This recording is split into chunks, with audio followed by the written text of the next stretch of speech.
നമസ്കാരം, ഞാൻ doctor റിൻല Mary Jobson. നമ്മളിന്ന് സംസാരിക്കാൻ പോകുന്നത് വെരിക്കോസ് വെയിനെ പറ്റിയിട്ടാണ്. ഒരുപാട് പേർക്ക് ഉള്ള ഒരു പ്രശ്നം കൂടിയാണ് വെരിക്കോസ് വെയിൻ. അപ്പോൾ വെരിക്കോസ് വെയിൻ എങ്ങനെയാണ് ഇത് വരുന്നത്? ഇത് നമ്മുടെ രക്തക്കുഴലിൽ വാൽവുകൾ ഉണ്ട്. ഈ വാൽവുകളുടെ തകരാറ് മൂലമോ അല്ലെങ്കിൽ അതിന് എന്തെങ്കിലും ഡാമേജ് സംഭവിക്കുമ്പോഴാണ് ഈ വെരിക്കോസ് വെയിൻ വരുന്നത്. ഞാൻ കുറച്ചുകൂടി എളുപ്പത്തിൽ പറഞ്ഞുതരാം. നമ്മുടെ ശരീരത്തെ എല്ലായിടത്തോട്ടും ബ്ലഡ് എത്തുന്നത് എങ്ങനെയാണ്? ഹാർട്ട് പമ്പ് ചെയ്തിട്ടാണ്. ഇപ്പൊ കാലിലേട്ടൊക്കെ ബ്ലഡ് പോവുകയാണെങ്കിൽ ഗ്രാവിറ്റേഷൻ ഫോഴ്സ് ഉള്ള കാരണം ഇത് എളുപ്പത്തിൽ താഴോട്ടേക്ക് എത്തും. പക്ഷെ എങ്ങനെയാണ് ഈ താഴെ വരെ പോയ ബ്ലഡ് ഗ്രാവിറ്റേഷൻ ഫോഴ്സ് മറികടന്ന് തിരിച്ച് ഹാർട്ടിലേക്ക് വരുന്നത്? ഈ വെയിനുകളിൽ കൂടെയാണ് ഈ പോയ ബ്ലഡ് തിരിച്ച് ഹാർട്ടിലോട്ട് വരുന്നത്. അപ്പൊ അതിനായിട്ട് മെയിനായിട്ട് ഹെൽപ്പ് ചെയ്യുന്ന ഒരു ഘടകമാണ് ഈ വാൽവുകൾ. ഈ വാൽവുകൾ പമ്പ് ചെയ്ത് കൊടുക്കും. അപ്പൊ ഈ വാൽവുകൾക്ക് എന്തെങ്കിലും തകരാറ് സംഭവിച്ചു കഴിഞ്ഞാൽ അവിടെ ഈ ബ്ലഡ് കറക്റ്റായിട്ട് മുകളിലേക്ക് പോകാതെ അവിടെ ഇങ്ങനെ അടിഞ്ഞുകൂടി കിടക്കും. അതുകൊണ്ട് തന്നെ ആ ഒരു ഭാഗം ഈ വെയിനുകൾ തടിച്ച് വീർത്ത് വരാനൊക്കെ ആയിട്ട് തുടങ്ങും. പിന്നെ അതിൻ്റെ ആ ഒരു ഇലാസ്റ്റിസിറ്റി നഷ്ടപ്പെട്ട് ഇതൊരു ട്വിസ്റ്റഡ് ഫോർമേഷനിലൂടെ പോകും. അതായത് ഇങ്ങനെ കുറച്ച് കേളി ആയിട്ട് ഇങ്ങനെ വളഞ്ഞ് ഒക്കെ വരാനായിട്ട് തുടങ്ങും. ഇതാണ് വെരിക്കോസ് വെയിൻ. ഈ വെരിക്കോസ് വെയിൻ മെയിനായിട്ട് കാണുന്നത് നമ്മുടെ കാലുകളിലൊക്കെയാണ്. ഇത് എവിടെ വേണമെങ്കിലും കാണാം, പക്ഷെ കൂടുതലായിട്ട് ഈ ഒരു കാലിൻ്റെ ഈ ഒരു പോർഷനിലാണ് ഇത് കാണുന്നത്. പ്രത്യേകിച്ച് സ്കിന്നിൻ്റെ തൊട്ട് താഴെയുള്ള വെയിനുകളെ തന്നെയാണ് ഇത് എഫക്റ്റ് ചെയ്യുന്നത്. ഇത് വന്നു കഴിഞ്ഞ് കഴിഞ്ഞാൽ ആദ്യം ഈ വെയിനുകൾ തടി വെക്കാനായിട്ട് തുടങ്ങും. ഈ തടി വെക്കുമ്പോൾ ഒരു നീല കളറിലോ അല്ലെങ്കിൽ പർപ്പിൾ കളറിലാണ് ഇത് കണ്ടുവരിക. പിന്നെ ഈ വെയിനുകൾ ഞാൻ ആദ്യം പറഞ്ഞ പോലെ തന്നെ ഭയങ്കര ട്വിസ്റ്റഡ് ആയിട്ടായിരിക്കും, നേരെ ആയിരിക്കില്ല, ട്വിസ്റ്റഡ് ആയിട്ടായിരിക്കും ഇത് കാണാം. കുറച്ച് കഴിയുമ്പോൾ നമ്മുടെ കാല് വേദന എടുക്കാനൊക്കെ ആയിട്ട് തുടങ്ങും. ഈ പതിയെ കാലിനൊരു ഹെവിനെസ്, അതായത് ഒരു വെയിറ്റ് ഒക്കെ ഉള്ള പോലെ, ഒരു ഭാരമേറിയ പോലെയൊക്കെ നമുക്ക് തോന്നി തുടങ്ങും. പിന്നീട് അങ്ങോട്ട് നന്നായി വേദന എടുത്ത് ഒരു കോച്ചിപ്പിടുത്തം പോലെയൊക്കെ ആകും. ഇതൊക്കെയാണ് ഇതിൻ്റെ ആദ്യത്തെ കുറച്ച് ലക്ഷണങ്ങൾ. പിന്നെ നമ്മുടെ കാലിന് നീര് വെക്കാനായിട്ട് തുടങ്ങും. എന്നിട്ടും നമ്മൾ ട്രീറ്റ്മെൻറ്റുകളോ കാര്യങ്ങളോ ഒന്നും എടുത്തില്ലെങ്കിൽ ഇത് പതിയെ അൾസറേഷൻ പോലെയാകും. ഇതിങ്ങനെ ചൊറിച്ചിൽ വരാനായിട്ട് തുടങ്ങും. കാലിൻ്റെ ഫുള്ള് കളറ് ഒരു കറുത്ത കളറിലോട്ടൊക്കെ കാല് മാറാനായിട്ട് തുടങ്ങും. അതിനുശേഷം ഇത് പൊട്ടലുകൾ ഉണ്ടാകും. ഈ പൊട്ടിക്കഴിഞ്ഞ് കഴിഞ്ഞാൽ അതിൽ നിന്ന് ചോരയൊക്കെ ഒഴുകാനായിട്ടും വെള്ളം പോലെയൊക്കെ ഒഴുകാനായിട്ട് തുടങ്ങും. അതുകൊണ്ടാണ് വെരിക്കോസ് വെയിൻ ആണെന്ന് അറിഞ്ഞു കഴിഞ്ഞാൽ ഉടനെ തന്നെ ട്രീറ്റ്മെൻറ്റ് എടുക്കണം എന്ന് പറയുന്നത്. ഇനി എന്തുകൊണ്ടാണ് വെരിക്കോസ് വെയിൻ വരുന്നത്? മെയിനായിട്ട് ഹോർമോൺസിൽ വരുന്ന ഒരു വ്യതിയാനം.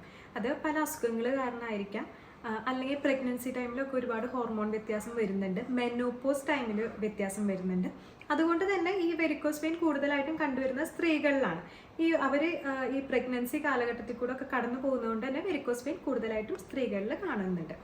ഈ പ്രഗ്നൻസി ടൈമിൽ ഹോർമോൺ ചേഞ്ച് മാത്രമല്ല, അവരുടെ ശരീരം പെട്ടെന്ന് വെയിറ്റ് വെക്കും. അപ്പോൾ ആ ഒരു കുട്ടിക്കുള്ളതും കൂടി ആയതുകൊണ്ട് നമ്മൾ ഭക്ഷണത്തിൽ വരുന്ന വ്യത്യാസം കാരണം പെട്ടെന്ന് അവർ തടി വെക്കാൻ ചാൻസ് ഉണ്ട്. അപ്പോൾ ആ ഒരു പ്രഷർ കംപ്ലീറ്റ് കാലുകളിലേക്ക് പോകുന്നു. അതുകൊണ്ടൊക്കെ തന്നെ സ്ത്രീകളിൽ പ്രഗ്നൻസി ടൈമിൽ വെരിക്കോസ് വെയിൻ കൂടുതലായിട്ട് കണ്ടുവരുന്നുണ്ട്. ചിലർക്ക് ആ ഒരു പ്രഗ്നൻസി ടൈം കഴിഞ്ഞ് കഴിഞ്ഞാൽ, ഡെലിവറി ഒക്കെ കഴിഞ്ഞ് കഴിഞ്ഞാൽ പഴയ പോലെ ആകും. അന്ന് കുറച്ച് ആൾക്കാർക്ക് അത് പഴയ പോലെ ആവില്ല, അത് പ്രൊലോങ് ചെയ്ത് പോകും.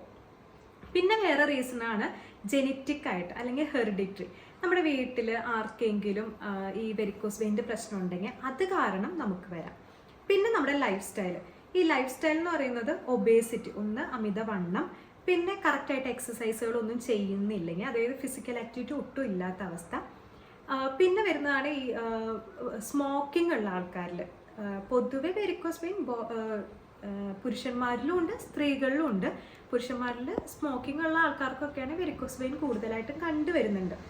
പിന്നെ നമ്മുടെ ജോലി എന്ന് പറയുന്നത് ഇപ്പോൾ ഒരുപാട് നിന്ന് വർക്ക് ചെയ്യുന്നവരാണ്. അവർക്ക് അധികം നടക്കാനോ അല്ലെങ്കിൽ ഇരിക്കാനോ ഒന്നും പറ്റാത്ത ആൾക്കാരാണെങ്കിൽ നിന്ന് വർക്ക് ചെയ്യുന്ന ജോലികൾ, ഇപ്പോൾ എക്സാമ്പിളായിട്ട് പറയുകയാണെങ്കിൽ ടീച്ചേഴ്സ്, അവർ ഒരുപാട് ക്ലാസ് എടുക്കുന്ന നേരത്താണെങ്കിലും ഒരുപാട് ടൈം നിൽക്കുന്നൊക്കെ ഉണ്ട്. അപ്പം അങ്ങനത്തെ ജോലിയുള്ള ആൾക്കാരിലും വെരിക്കോസ് വെയിൻ ധാരാളമായിട്ട് കണ്ടുവരുന്നുണ്ട്.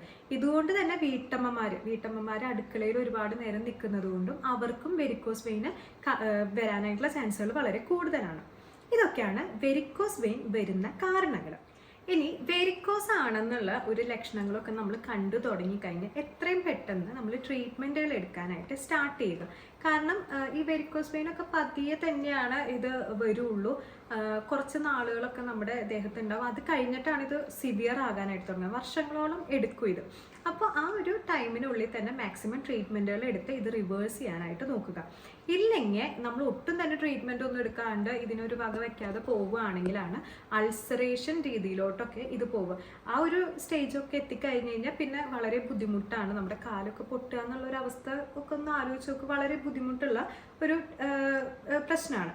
അപ്പോൾ അതിലോട്ട് എത്തിക്കാതെ വേഗം തന്നെ ട്രീറ്റ്മെൻറ്റുകൾ എടുക്കാനായിട്ട് നോക്കുക. ഇനി എന്തൊക്കെ കാര്യങ്ങൾ നമുക്ക് വെരിക്കോസ് വെയിൻ മാനേജ് ചെയ്യാനായിട്ട് പറ്റും, എന്തൊക്കെ നമുക്ക് ചെയ്യാനായിട്ട് പറ്റും? ഫസ്റ്റ് എന്ന് പറയുന്നത് എക്സസൈസ് ആണ്. മെയിനായിട്ട് ഈ കാലിൻ്റെ ഭാഗത്തോട്ട് എക്സസൈസുകളൊന്നും കിട്ടിയില്ലെങ്കിൽ ഈ വെരിക്കോസ് വെയിൻ മാറില്ല.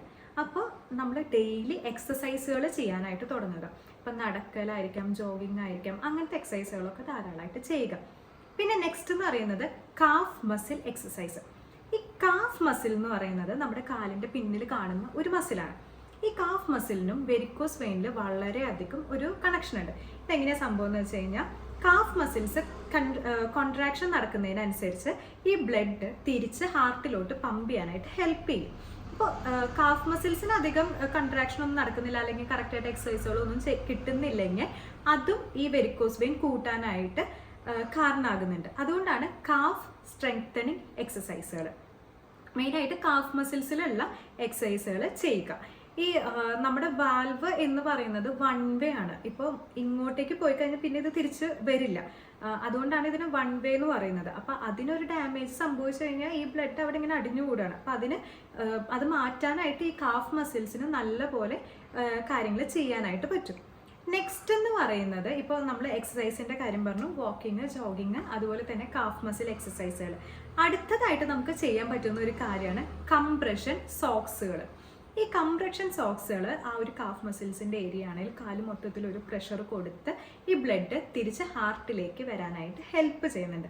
അതുകൊണ്ട് നമുക്ക് കംപ്രഷൻ സോക്സുകളും നമുക്ക് യൂസ് ചെയ്യാം. അപ്പം ഞാൻ ഈ പറഞ്ഞ കാര്യങ്ങളല്ലാണ്ട് നമുക്ക് വേറെയും ഒരുപാട് ട്രീറ്റ്മെൻറ്റുകളുണ്ട്, തെറാപ്പികളുണ്ട്.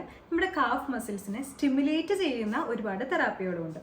അപ്പോൾ അതൊക്കെ ഒരു ഡോക്ടറുടെ നിർദ്ദേശപ്രകാരം ചെയ്യുന്നതായിരിക്കും വളരെയധികം നല്ലത്. അപ്പം നിങ്ങൾക്കും ഈ വെരിക്കോസ് വെയിൻ പ്രശ്നങ്ങളുണ്ടെങ്കിൽ താഴെ കാണുന്ന നമ്പറിൽ കൺസൾട്ടേഷൻ എടുക്കാവുന്നതാണ്. ഇനി നിങ്ങളുടെ അറിവിൽ ആർക്കെങ്കിലും ഈ വെരിക്കോസ് വെയിൻ പ്രശ്നങ്ങളുണ്ടെങ്കിൽ അവർക്ക് ഈ വീഡിയോ അയച്ചു കൊടുക്കുക. അവർക്കും ഇത് ഹെൽപ്ഫുൾ ആയിരിക്കും. അപ്പോൾ this is doctor Inla Mary Jobson signing of.